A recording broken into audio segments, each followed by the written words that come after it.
मैं आपको दो बातें कहना चाहता हूं कि कभी भी कोई डॉक्टर आपको कहता है कि हार्ट की आर्टरीज में, वेन्स में ब्लॉकेज है, 70% तक है, तब तो आप बिल्कुल हंसी खुशी रहिए, कोई चिंता की बात नहीं। 75 है, 80 है, 85 है, तो आप चिंता करिए और इस ब्लॉकेज को निकालने के लिए कुछ काम शुरू करिए। आप बोलेंगे ऑपरेशन है, ऑपरेशन उसका इलाज नहीं है। क्यों इलाज नहीं है मैं बताता हूं आपको। ऑपरेशन होता क्या है? एक ऑपरेशन है जिसमें आपको एंजियोप्लास्टी किया जाता है।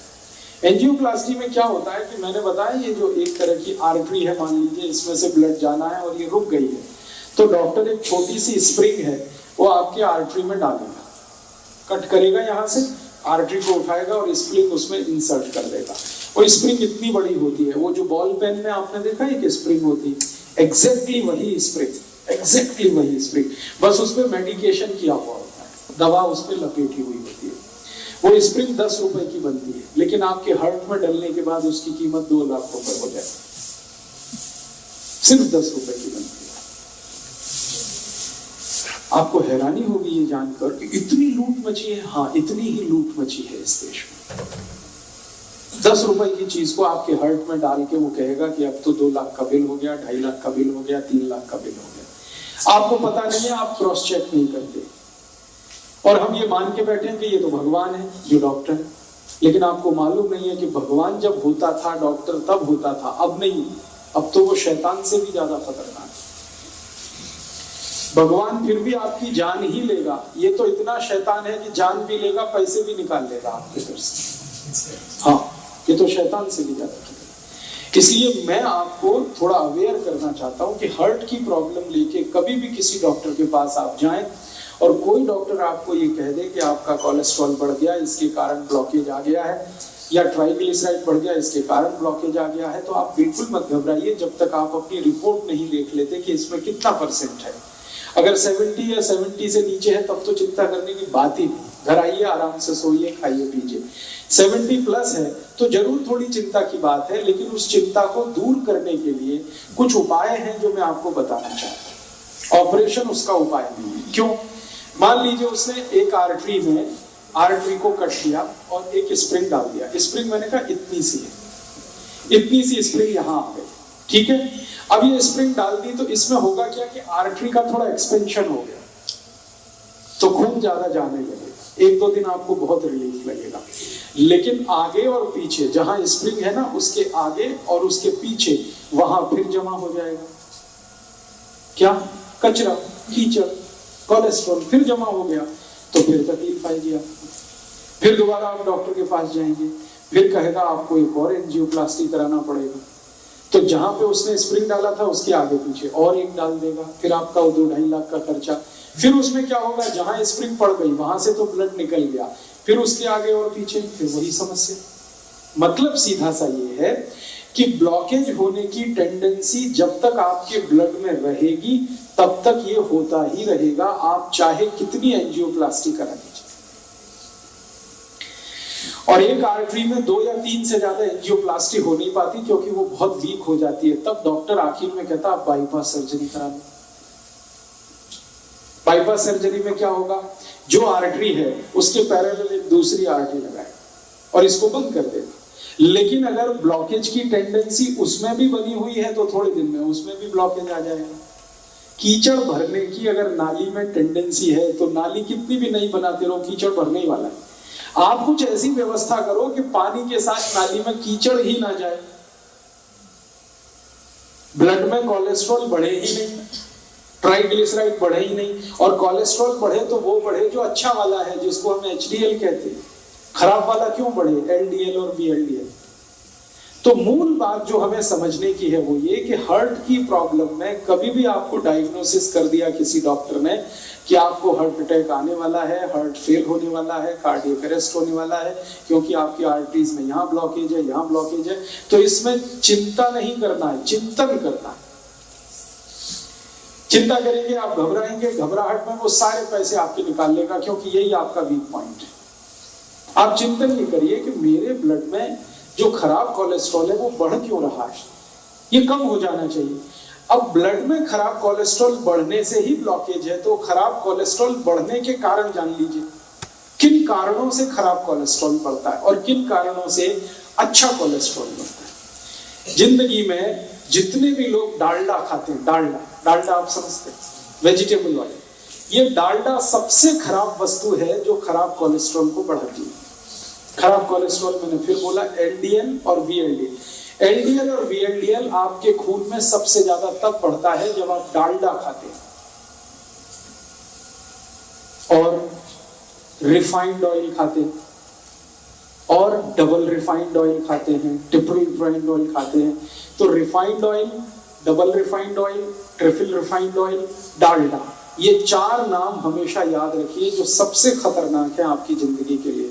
इनसे जुड़े हुए अगर प्रोडक्ट आपके घर में है, डालडा या डालडा का कोई भी प्रोडक्ट, XYZ ब्रांड नेम से आ सकता है। रिफाइंड ऑयल का कोई भी प्रोडक्ट XYZ नेम से आ सकता है। वो रुचि हो सकता है, वो सोया हो सकता है, वो गगन हो सकता है, वो पता नहीं क्या क्या नाम से हो सकता है। ये सब वो प्रोडक्ट है जो आपके शरीर में खराब कोलेस्ट्रॉल का निर्माण करते हैं। खराब माने एलडीएल और वीएलडीएल, उसके कारण आपको ब्लॉकेज। तो क्या करना चाहिए? इमीडिएट आपको फैसला करना चाहिए कि भाई हमारे घर में डालडा नहीं आएगा, हमारे घर में कोलेस्ट्रॉल खराब बढ़ाने वाला कोई भी प्रोडक्ट नहीं आएगा। तो डालडा हटा दीजिए, अपने भोजन से डालडा निकाल दीजिए और रिफाइंड ऑयल भी निकाल दीजिए, डबल रिफाइंड भी ऑयल निकाल दीजिए।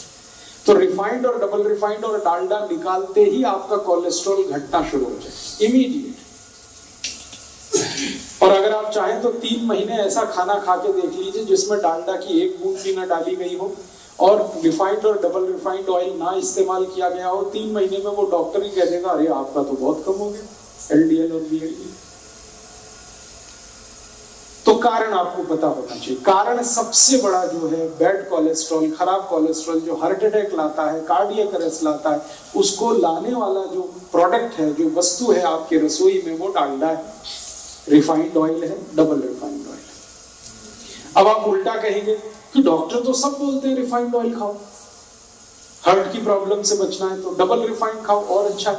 डॉक्टर इसलिए बोलते हैं कि उनका आपस में एक दूसरे के साथ जबरदस्त कनेक्शन है। रिफाइंड और डबल रिफाइंड ऑयल बेचने वाली कंपनियों का डॉक्टरों के साथ कनेक्शन है।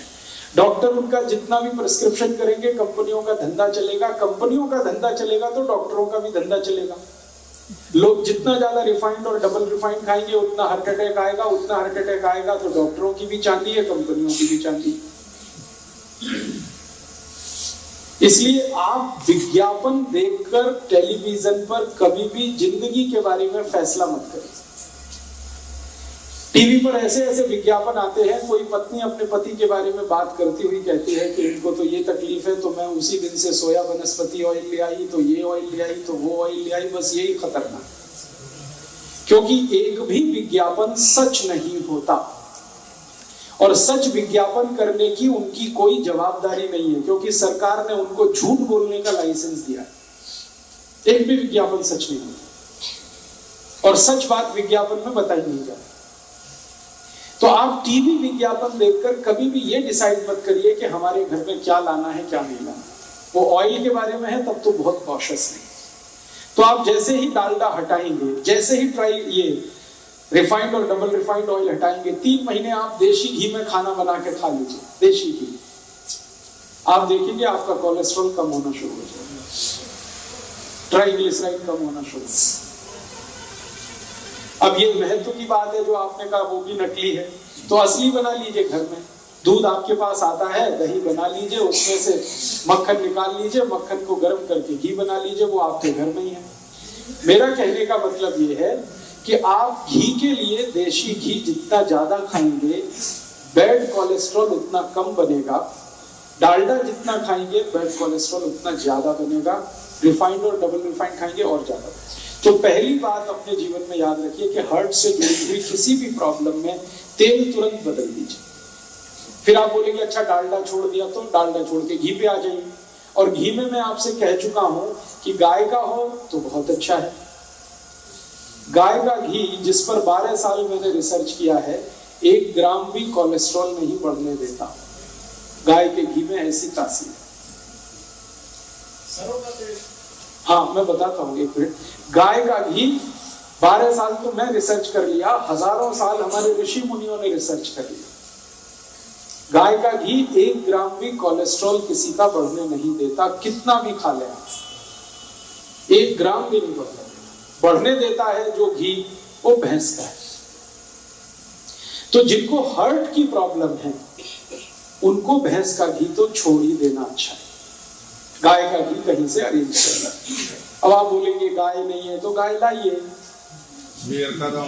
गौशाला है पटियाला में, वो गौशाला वालों से निवेदन करिए, वो देशी गाय पालेंगे, आपको घी भी देंगे, दूध भी मिलेगा।